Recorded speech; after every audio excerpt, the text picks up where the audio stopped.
आज जो है नया चैप्टर स्टार्ट कर रहे हैं हम लोग। चैप्टर नंबर 10 प्रकाश के बारे में पढ़ेंगे। इसमें प्रकाश की जो मेन दो घटनाएं हैं उसके बारे में हम अध्ययन करेंगे। पहला है परावर्तन और दूसरा है अपवर्तन। तो यहाँ पर देखो, हम जो है सभी जगह जो है जहाँ भी देखते हैं कुछ ना कुछ चीज़ें दिखाई देती हैं, ठीक है। हम दिखाई दे रहे होंगे, बॉटल दिखाई दे रही है, कुर्सी दिखाई दे रही है, बुक्स दिखाई दे रहे हैं, एक दूसरे को आप लोग देख रहे हैं। क्यों देख पा रहे हैं, बता सकता है? हाँ, प्रकाश के कारण।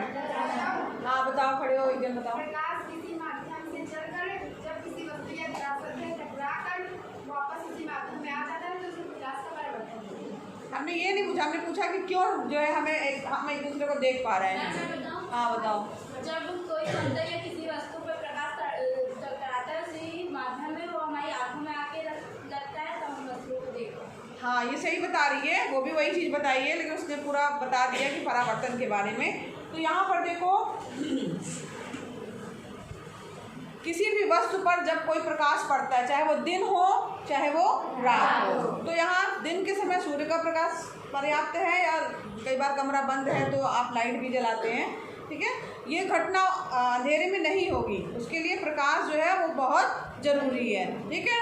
वो प्राकृतिक रूप से भी हो सकता है, और जो है मानव या कृत्रिम भी हो सकता है। मानव निर्मित जो है बल्ब जैसे हो गया, ट्यूबलाइट हो गई, वो उसका होना ज़रूरी है, प्रकाश का होना ज़रूरी है। अब हमें दिखाई कैसे देती है कोई चीज़ें, तो बैठ जाते हैं लोग। किसी भी वस्तु पर जब प्रकाश पड़ता है, ठीक है, अब प्रकाश पड़ा और पड़ने के बाद जो है वो टकरा करके और वापस हमारी आँखों तक आता है, तब हमें वो वस्तु दिखाई देती है। तो हमारे आँखों में जो है उसका प्रतिबिंब बनता है और हमें वो जो है चीज़ें दिखाई देती हैं। जो भी हम देख रहे हैं तभी हमें दिखाई देता है। अगर अंधेरा कर दिया जाए, प्रकाश की अनुपस्थित कर दी जाए, तो हमें वो चीज़ें दिखाई नहीं देंगी, ठीक है। इसीलिए जो है अंधेरे कमरे में हमें कुछ दिखाई नहीं देता है। तो प्रकाश हमारे लिए वैसे भी ऊर्जा का स्रोत है। सबसे बड़ा ऊर्जा का स्रोत क्या है? सूर्य। और जो कि सूर्य से हमें प्रकाश प्राप्त होता है। तो इसमें कई ऐसी घटनाएं होती हैं, जैसे कि दर्पण द्वारा प्रतिबिंब का बनना, तारों का टिमटिमाना, इंद्रधनुष के सुंदर रंग, किसी माध्यम द्वारा प्रकाश को मोड़ना, ये सब जो है प्रकाश के कई जो है इसमें गुण हैं, और इसका अध्ययन जो है वैज्ञानिकों के द्वारा किया गया, और कई उसमें नियम निकल के आए, कई बातें निकल के आई। तो यहाँ पर हम जो पहला हमारा जो है टॉपिक वो है आपका, एक चीज़ और हमने एक एक्सपेरिमेंट पढ़ा था छोटी क्लास में, कि प्रकाश जो है वो एक सरल रेखा में चलता है, ठीक है। तो यह एक, अब उसके लिए क्या था, एक कार्डबोर्ड रखा था, उसमें होल बनाया था, एक तरफ दूसरी तरफ टेबल पे मोमबत्ती रखी थी, उसकी लौ को उस छेद पे सेट किया था, दिखाई दे रही है। 2-3 कार्डबोर्ड रखा, एक के पीछे एक जो है ऐसा रखा कि उसमें छेद है, दिखाई दे रहा है, लौ जो है दिखाई दे रही। जरा भी थोड़ा भी इधर उधर डिस्टर्ब कर देंगे या दूसरा कार्डबोर्ड हिला देंगे, अगर वो छेद पे छेद नहीं मिल रहा है तो जो है वो हमें मोमबत्ती दूसरी तरफ की नहीं दिखाई देगी। क्यों? क्योंकि प्रकाश जो है जो टकरा रहा है और वापस आ रहा है, तो एक सीधी रेखा में आ रहा है। इसके कारण जो है अगर उसका मार्ग विचलित कर दिया जा रहा है या वहाँ पे कोई अवरोध उत्पन्न हो जा रहा है, तो हमें जो है वो वस्तु दिखाई नहीं देगी। तो यहाँ पर एक चीज़ आपको समझ में आ गई कि प्रकाश क्या है, सीधी रेखा में चलता है, सीधी रेखा में गमन करता है। अब हम बात करेंगे जो प्रकाश के परावर्तन के बारे में। तो परावर्तन पहले भी आप पढ़ चुके हैं, कोई बताएगा परावर्तन क्या है? बताओ। जो सूर्य से किरण किसी वस्तु बनाती है तो टकराकर प्रकाश उत्पन्न होता है, तो प्रकाश परावर्तन मतलब होना, परावर्तित होना, ठीक है। परावर्तन मतलब टकराना और लौट जाना, टकराना और लौट जाना, ठीक है। तो इसी को कहा जाएगा परावर्तन, ठीक है। परावर्तन क्या है? प्रकाश का किसी माध्यम में टकराना और उसी माध्यम में वापस लौट जाना जो है वो परावर्तन है। अब यहाँ पर प्रकाश की किरणें जो है वो जब भी किसी चमकीली, अब ऐसा होता है कि जब वो किसी चमकीली सतह पर टकराती हैं, अब बैठ जाओ, चमकीली सतह पर टकराती हैं तो वो लगभग पूर्णतः जो है वो परावर्तित मतलब आपतित होती है। आपतित होना का मतलब हुआ टकराना या वहाँ पर आना, आपतित मतलब आने वाली किरण, ठीक है। और उस चमकीली सतह पर टकराती है और उसके बाद पुनः जो है तो वापस उसी माध्यम में लौट जाती है। तो उस जो वापस किरण जा रही है इसको क्या बोला जाता है? परावर्तित किरण बोला जाता है।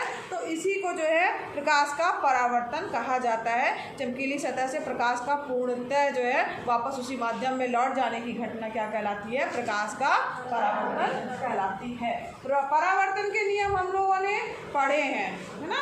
दो मेन नियम है, आपतन कोण परावर्तन कोण के बराबर होता है और आपतित किरण दर्पण के आपतन बिंदु पर अविलंब तथा परावर्तित किरण सभी एक ही तल में होते हैं। और इसको देखो ऐसे समझो, यहाँ पर बात हो रही है दर्पण की, ठीक है। दर्पण हमने देखा है, मिरर ना, रोज ही देख के आते हो, हम भी करके आते हो, हाँ। चलो अब उसके बारे में भी हम पूछेंगे। तो यहाँ पर जो दर्पण होता है जो कि है आपका समतल दर्पण, जिसमें हम लोग देखते हैं वो उसको क्या बोलते हैं? चेहरा देख के आते हैं ना, उसको क्या बोला जाता है? समतल दर्पण। तो यहाँ पर समझ लीजिए इस तरह से चित्र बना जाए। मान लीजिए दर्पण है और टेढ़ा लाइन हो गया है,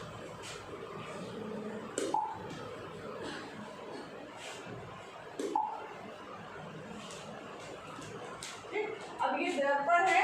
अब एक तरफ जो है आप देखेंगे कि आपको दर्पण में पीछे की तरफ एक पॉलिश की रहती है ना, सिल्वर वगैरह की पॉलिश की जाती है, तो जिसके कारण जो है उसका तल जो होता है बहुत ज़्यादा चमकीला हो जाता है ना। तो चमकीला हो जाता है, यहाँ पर जो है पॉलिश की हुई है, और ये तल जो होता है वो परावर्तक तल के रूप में बदल जाता है। यानी जो भी किरण इसके आएगी, मान लीजिए कोई प्रकाश की किरण जो है ये आ रही है, ठीक है, ये आ रही है, इसका निशान कैसे पता चलेगा? ऐसे लगा दिया, इसका मतलब है कि ये आ रही किरण को क्या बोला जाएगा? आपतित किरण, ठीक है। टकराई, जिस बिंदु पर टकरा रही है इसको क्या बोलते हैं? आपतन बिंदु, आपतन बिंदु, ठीक है। और टकराएगी, और हमने ये पढ़ा है कि चमकीली सतह पर टकराने के बाद वो उसी माध्यम में लौट जाएगी, है ना। तो ये उसी माध्यम में क्या हो रही है? लौट जा रही है, लौट जा रही है। तो ये परावर्तित होकर लौट रही है, टकरा करके लौट रही है। टकरा करके लौटने की घटना क्या कहलाती है? परावर्तित कहलाती है। तो ये किरण क्या होगी? परावर्तित किरण कहलाएगी, परावर्तित किरण, ठीक है। अब यहाँ पर देखो आपतित किरण, परावर्तित किरण और आपतन बिंदु दिख रहा है। तो अब लंब की अगर हम बात करते हैं, लंब का मतलब कोई बता सकता है? किसी वस्तु पर लंब का मतलब क्या होता है? लंब कितने डिग्री का एंगल होता है? 90 डिग्री के एंगल को कहा जाएगा कि वो लंब है ना। तो यहाँ पर 90 अंश का कोण जो है, रेखाएं ऐसी बहुत सारी हो सकती है, अभिलंब बहुत सारे हो सकते हैं। जैसे मान लो यहाँ पे लंब, ठीक है, इस तल की अगर हम बात करें तो यहाँ पे लंब, यहाँ पे लंब, यहाँ पे लंब। लेकिन हम यहाँ जो चर्चा कर रहे हैं वो है आपका ये वाला लंब, यानी कि आपतन बिंदु पर अभिलंब, ठीक है। आपतन बिंदु पर ये क्या हो गया आपका? अभिलंब। अभिलंब बहुत सारी चीजें कर सकते हैं, सिर्फ यही नहीं है, यहाँ पे भी हो सकता है, कहीं कई जगह हो सकता है। लेकिन ये कहाँ पे? आपतन बिंदु पर अभिलंब, ठीक है। आपको समझ में आया? अब यहाँ पर जो प्रकाश का थोड़ा सा हमको लग रहा है सभी नहीं बना,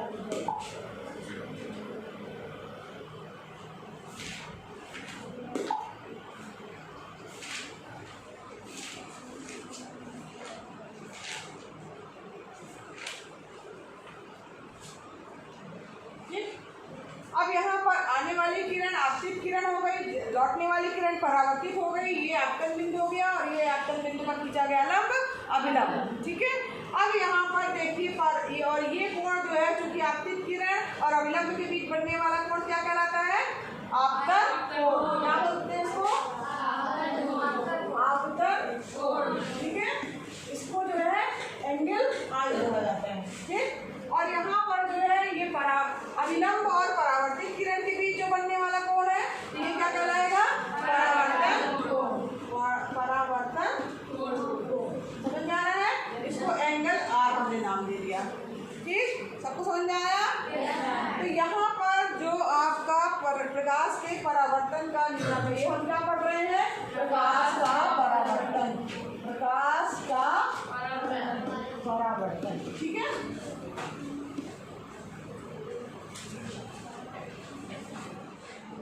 यहाँ पे मात्रा यहाँ लगेगी।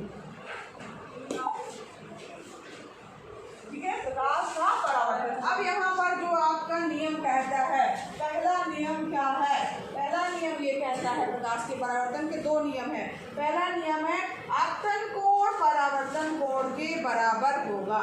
ठीक है, हमेशा ये वाला एंगल और ये वाला एंगल बराबर होंगे।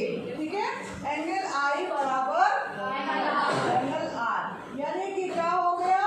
आपतन कोण बराबर परावर्तन कोण, यानी आपतन कोण हमेशा परावर्तन कोण के बराबर होगा।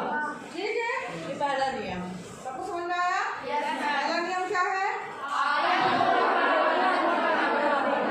आपतन कोण परावर्तन कोण बराबर, एंगल आई बराबर। ठीक, अब दूसरे नियम की अगर हम बात करें कि परावर्तन का दूसरा नियम क्या कहता है, तो दूसरा नियम ये कह रहा है कि आपतित किरण यानी आने वाली किरण, ठीक है, परावर्तित किरण, ठीक, ध्यान दीजिएगा, आपतित किरण, परावर्तित किरण और आपतन बिंदु पर अभिलंब, आपतित किरण, परावर्तित किरण और आपतन बिंदु पर अभिलंब तीनों एक ही तल पर हैं। तीनों देखो ये है एक ही तल पर है। ठीक है, तो यानी कि आपतित किरण, परावर्तित किरण तथा आपतन बिंदु पर अभिलंब एक ही तल पर होते हैं। ठीक है, ये कौन सा नियम है? दूसरा नियम। सबको समझ में आया?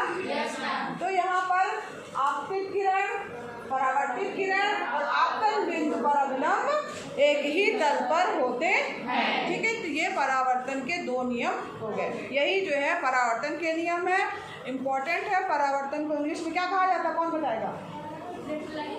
हाँ, रिफ्लेक्शन। ठीक है, परावर्तन। तो यहाँ पर ये हो गए आपके परावर्तन के नियम। अब बात करते हैं परावर्तन के लिए जो है वो चमकीली सतह की पॉलिश होना चाहिए। अब हम बात करते हैं कि जो हमारा समतल दर्पण है, ठीक, अब उसमें बने हुए प्रतिबिंब की अगर हम बात करें कि उसमें प्रतिबिंब जो है वो कैसा बनता है, कौन बताएगा कैसा बनता है? देख के आते हो चेहरा, उसके बारे में कुछ बताओ। जो प्रतिबिंब आप देख रहे हो उसके बारे में बताइए। हाँ बताओ। आभासी और सीधा। आभासी का क्या मतलब हुआ बेटा,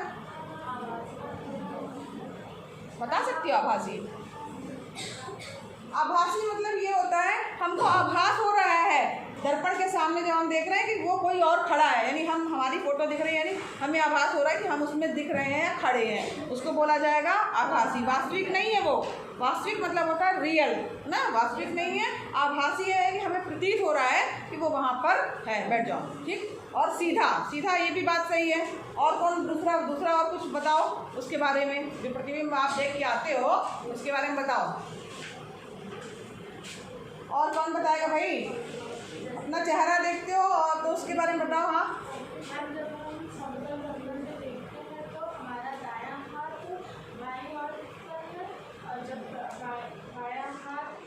वेरी गुड। ये भी बोले कि जब हम समतल दर्पण पर देखते हैं तो दायां हाथ हमारी बाईं ओर और बायां हाथ दाईं ओर, ऐसा होता है क्या? पहले ये बताओ, देखा है तुम लोगों ने? पक्का? आप शीशे में जाइएगा आज, हाथ ऐसे करके जाइएगा और मिलाने की कोशिश करिएगा। आपने तो निकाला है दायां हाथ, तो आप देखेंगे कि जो उस प्रतिबिंब में अब आप देख रहे हैं तो उसका उस तरफ हुआ प्रतिबिंब, अब उस तरफ में भी आपको हाथ ऐसे दिखाई देगा, है ना? तो ये तो मेरा दायां हाथ है, और इस व्यक्ति में जो हमें यहाँ पर दर्पण पे दिख रहा है उसका भी तो ये कौन सा हाथ हुआ? बायां, है ना? उसका दायां हाथ तो इस तरफ होगा ना। जनरली आप मिलाते हो एक दूसरे से हाथ, तो हम ये हाथ बढ़ाएंगे तो वो दायां हाथ तुम्हारा कौन सा होगा? साइड वाला ना। बढ़ाओ, ये देखो कौन सा हाथ है इसका? क्रॉस हो रहा है ना। लेकिन जब आप मिरर में देखोगे तो आपको आपका हाथ सामने ही दिखाई देगा ना। तो इसका मतलब हुआ कि इस घटना को क्या कहा जाता है? पार्श्व परावर्तन की प्रक्रिया कहा जाएगा। या इसमें समतल दर्पण में जो प्रतिबिंब बनता है वो पार्श्व परिवर्तित होता है। ठीक, यानी कि दायां का बायां दिखता है। अब यहाँ इसका मतलब वो उल्टा दिखाई देता है ना। आपने कभी गौर किया है कि एम्बुलेंस जब आपने जाते हुए देखा होगा तो उसमें उल्टे अक्षर लिखे रहते हैं, क्यों? क्योंकि जो है उसका क्यों रहता, पहले बताओ कोई।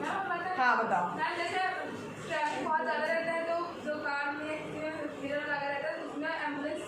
हाँ बिल्कुल सही, क्लैपिंग कर दो भाई, ये एम्बुलेंस में आपने देखा होगा बड़े बड़े अक्षरों में लिखा रहता है उल्टा, मतलब आप उसको नॉर्मल तरीके से आप देखेंगे तो नहीं समझ में आएगा, क्योंकि वो उल्टा लिखा, आप उसको पढ़ नहीं पाएंगे। और ऐसा क्यों होता है? क्योंकि एम्बुलेंस को थोड़ा रास्ता चाहिए रहता है और जल्दी जाना है, तो इसके लिए जैसे मान लीजिए जाम लगा हुआ है तो जनरली पीछे जो है साइड मिरर लगे होते हैं हर गाड़ी में, चाहे वो स्कूटी हो चाहे आप कार हो, उसमें देखेंगे तो साइड मिरर में अगर कोई व्यक्ति पीछे आ रहा है तो वो मिरर में देखेगा कौन है, तो उसमें एम्बुलेंस दिखेगा उसको और वो दिख जाएगा तो वो साइड हो जाएगा, उसको रास्ता दे देगा। ठीक है, तो इसीलिए जो है एम्बुलेंस उल्टा लिखा जाता है। बैठ जाओ। ठीक, तो ये भी इसी के कारण होता है। और एक ये हो गया, दूसरा पॉइंट ये हो गया, तीसरा पॉइंट बताइए। चले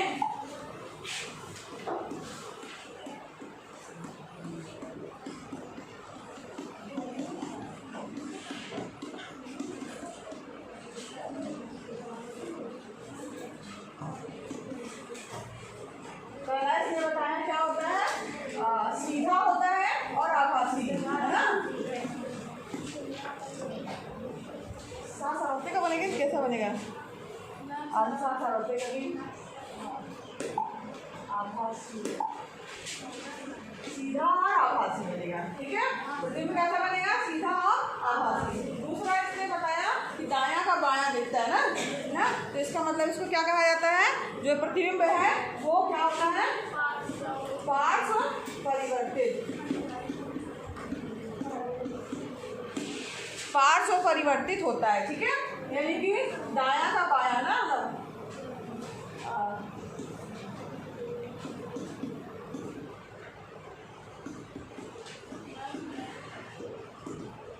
बायां हाथ। ठीक है, ये समझ गए। अब और पॉइंट बताइए, और बताओ भाई। हाँ, जितना बड़ा है मतलब व्यक्ति उतना ही बड़ा आपको प्रतिबिंब दिखाई देगा, छोटा या बड़ा दिखाई नहीं देता। समतल दर्पण की बात हो रही है, वस्तु के आकार का, है ना, आकार का बनता है। ठीक है, चलो और कोई भी और कुछ चीजें हैं?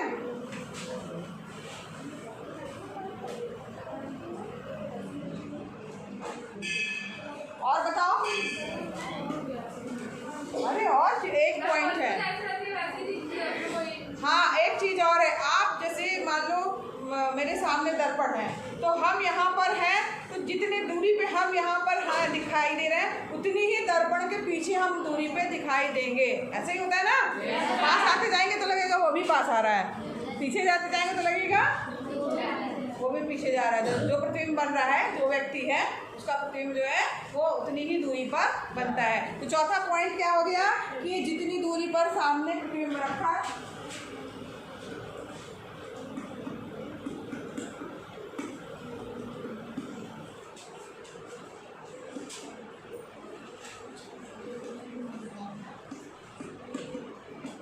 समान दूरी पर बनता है।